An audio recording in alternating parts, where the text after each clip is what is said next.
So my name is Caroline Clark.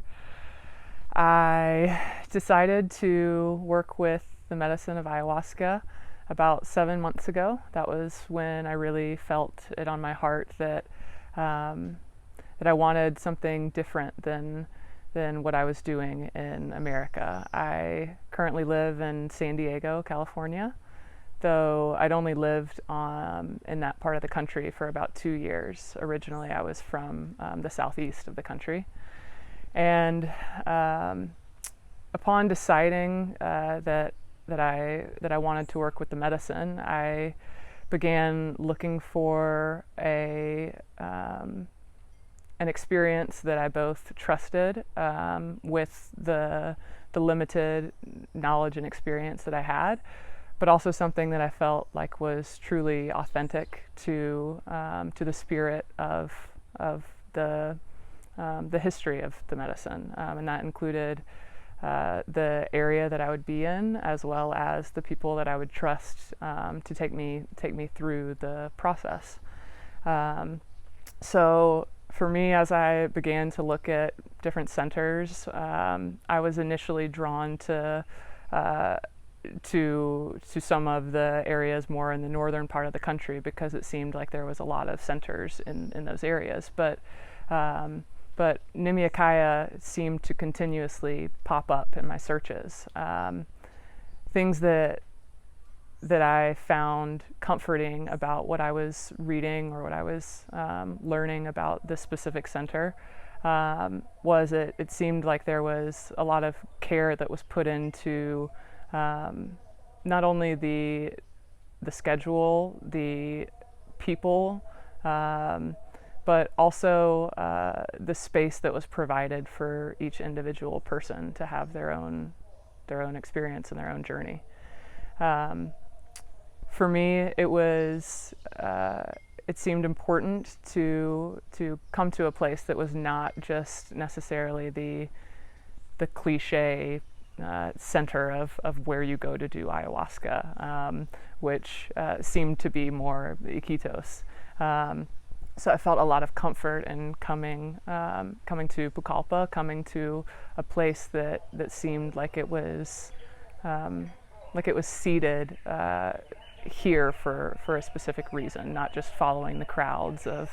having a center somewhere else. So as I mentioned, the Nimea Kaya continued to pop up in my searches. I feel as though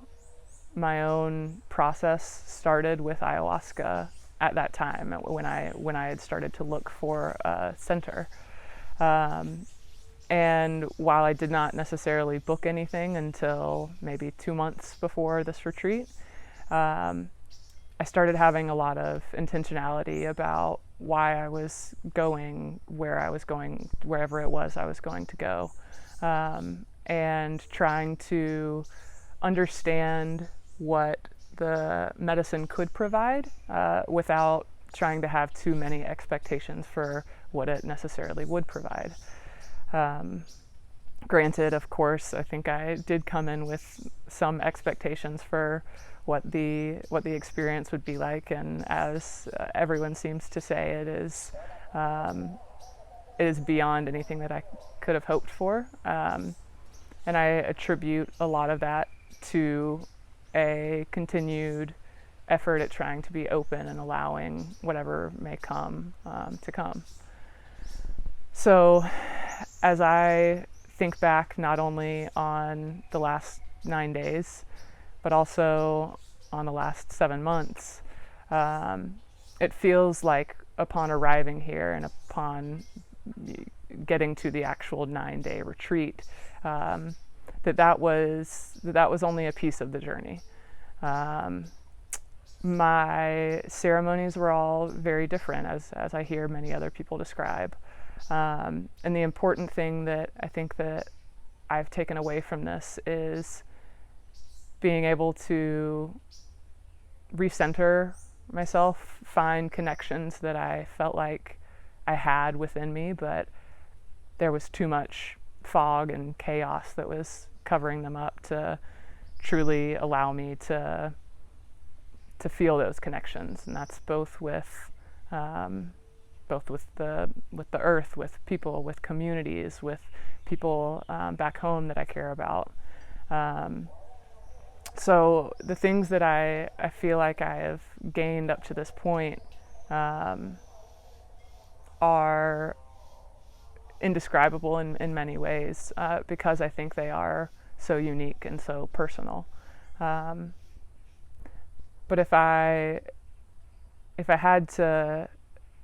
really sum up what this specific place gave to me, I think it gave me a feeling of safety, which allowed me that space to contemplate and to nourish my body, which then allowed me to have that space for my mind and my soul to